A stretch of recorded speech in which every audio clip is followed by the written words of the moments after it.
Morning, good afternoon, good evening, Fabulites. This is Angela, and the channel is Be Fabulous You, and I'm here with another edition of Notes on the Newsfeed.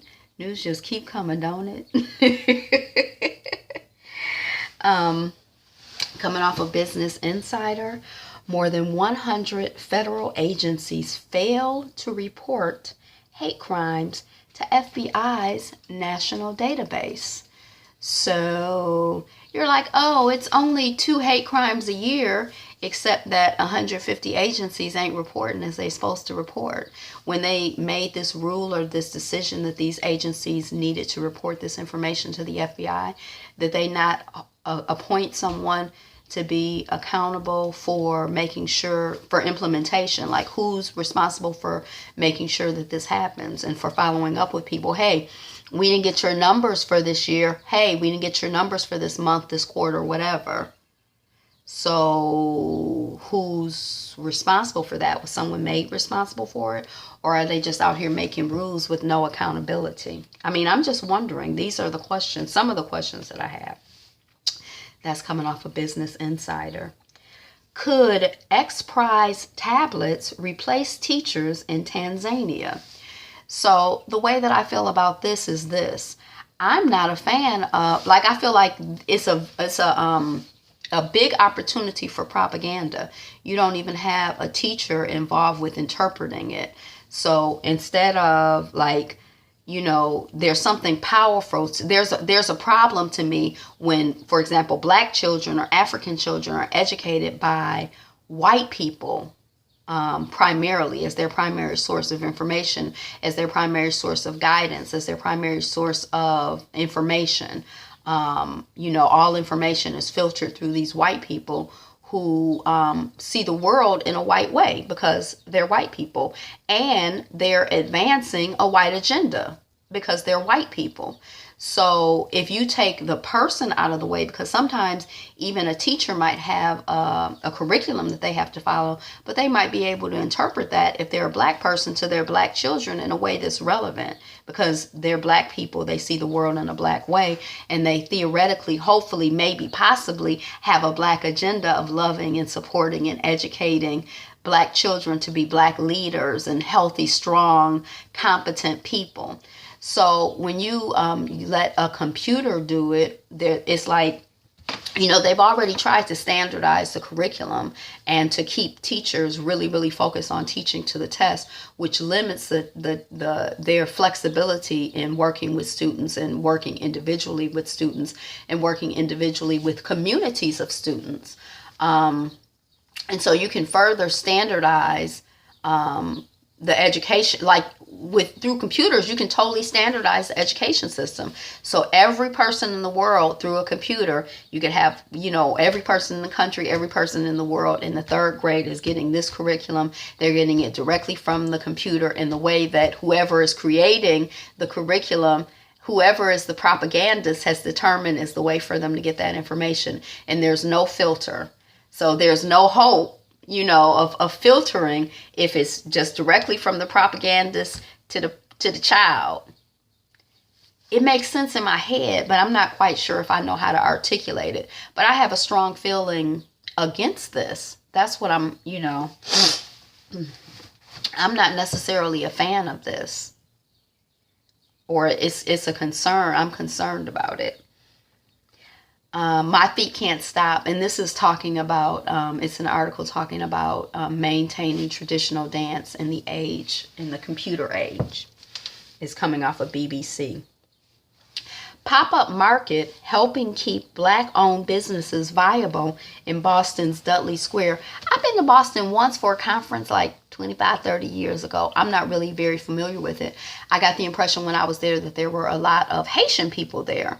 And I've also gotten the impression that it's like a very racist place. I don't really know much though. But is Dudley Square like the central place? I'm all for, you know, the idea, it seems to me like maybe someone is like, well, what's keeping, black businesses from being able to get established is rent. So we'll do pop-ups. You can come. I remember when I was in Brooklyn and there was it 4W, like 4Women. I don't know if it still exists, but it was sort of like an incubator type project. So maybe you didn't have the money to, and we did something very similar at the Black Hole. This is what we did at the Black Hole, and I know for a fact what we did, so I can't really talk about 4W.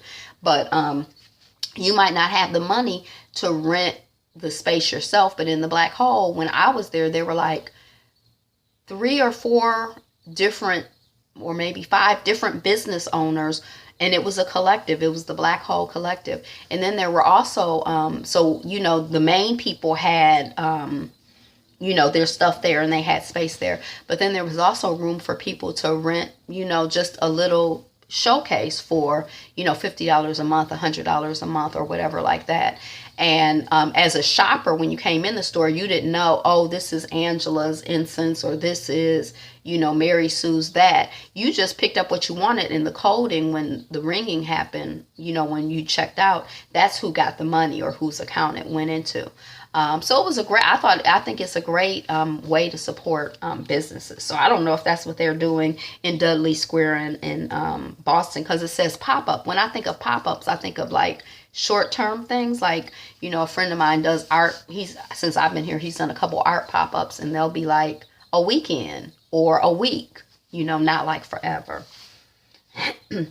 Brothers Not Strangers. It's talking about South Sudanese refugees being received by maybe people in Uganda, and how the people are like, the way that the article looked to me, I just really did not read it, but it's like, they're not strangers, these are my brothers. Welcome, brother, you need help, come on. You thirsty, come get some water. We family, come on, fam. Trump called Mexico the second deadliest country in the world, but the numbers say differently. Oh my, what a surprise. Federal court allows Mississippi to let businesses and government employees cite religious beliefs to refuse service to LGBT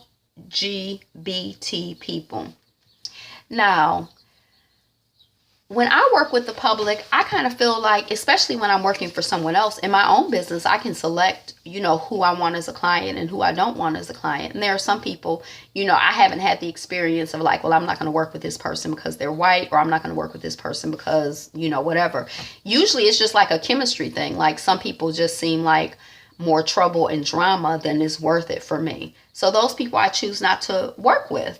But when I worked with the public as an employee, I felt like my job, it was not personal at all. Like, I just felt like my job was to do my job with a smile as pleasantly as possible. So whatever my personal beliefs were, I was at work. So that's, and I guess if the job just conflicted with my personal beliefs, that's probably not a job for me. Like, I wouldn't take a job as a drug dealer because that conflicts with my personal beliefs, But I know we all be doing the best we can, but I don't know. It sounds kind of regressive to me. Okay. Girl makes Facebook video about racist bullies after school does nothing to help. I just skimmed the article, but it looked like the child had been telling teachers and administrators what was going on. And as far as she felt or could tell or could see, nothing was done about people bullying her and harassing her as a black child. And so she took it into her own hands, and now it's coming off of Atlanta Black Star. So that's an article that I do want to read, because I love, stories of people, especially children, who feel like they can use their voice, and they do use their voice, and they feel empowered to use their voice. I applaud that child. Yes. Say what you got to say. 11 images show police forcibly removing disabled people during die-in protests over Senate healthcare bill. California is embarrassing the rest of the country with the amount of solar energy it's producing. White college professor fired after bashing black student on Facebook. I kind of skimmed the article, but it looked a little more involved than what I could tell. But it was like the student had a question about something on the test. The teacher, and then the instructor was posting on Facebook. I guess they didn't realize or understand privacy settings, and so one of the students' classmates took screenshots, and I think the teacher was like, this child, they think, they can check me on, this on blackness, or ask me questions about slavery and the enslavement of black people, or tell me I'm wrong or whatever, and wait, she trying to network on LinkedIn, she trying to do this, she trying to get jobs. As soon as she not a student, I got something for her behind. So she was let go. Okay, let me shut up. June 22nd, 1947. This is what the headline says. The enigmatic His Excellency, the former president of Ghana, Fourth Lieutenant John Jerry Rawlings, is born. Enigmatic? Now, I had read about him or heard about him maybe about 4 or 5 months ago, and it was like he was involved with a couple coups, maybe in Ghana, I can't remember where.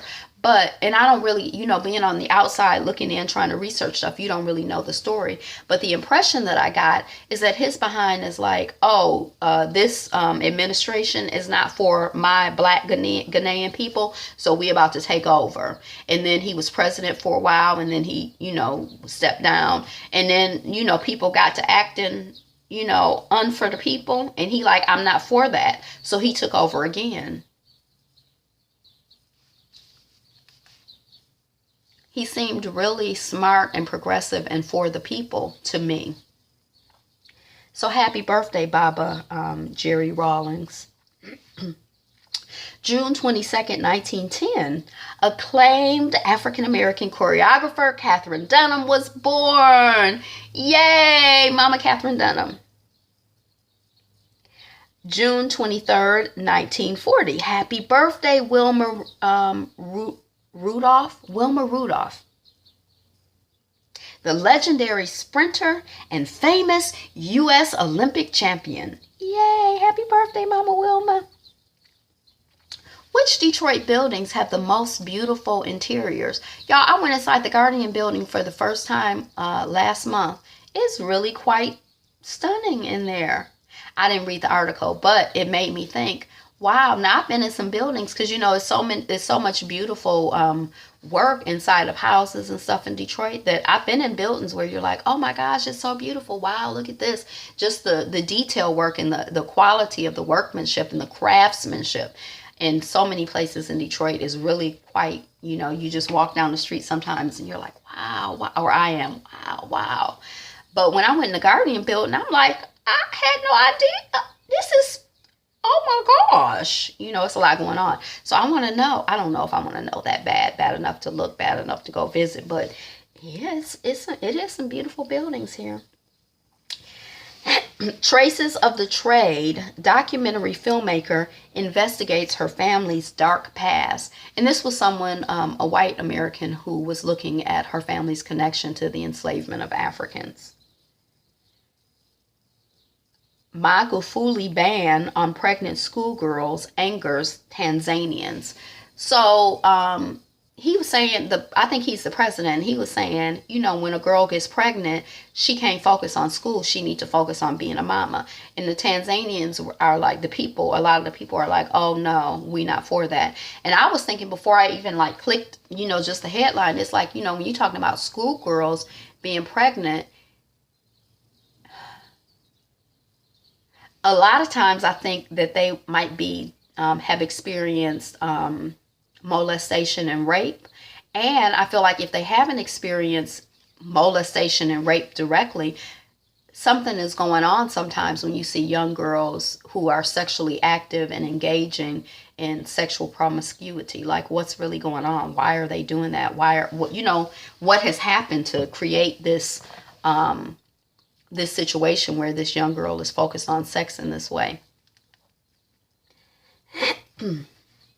Bangladesh landslide, roads to Rangamati reopen. I don't know what's going on in India or in Bangladesh, but some kind of big landslide. I don't know. Qatar Airways' investment in American Airlines exposes an astounding level of hypocrisy in the airline business. I want to read that because it seems like it's been so much going on with airlines here recently. And, it just makes you kind of curious about their structure and their culture. Why are Black Alabama babies dying at triple the rate of others? Triple the rate? That's a lot. 3 times? So for every one other child that died, 3 Black children die? That's a lot.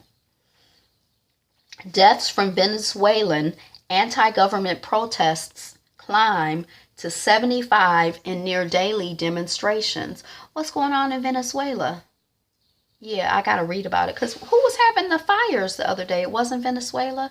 It's like it's such a big world out there. It's hard to keep track of stuff. I'm trying to be more conscious of the world. 8 princes, like I'm a prince, 8 of them, from the United Arab Emirates convicted of human trafficking in Belgium. I think it has to do with how they treat their employees, who I guess maybe some people might think are slaves. I don't know.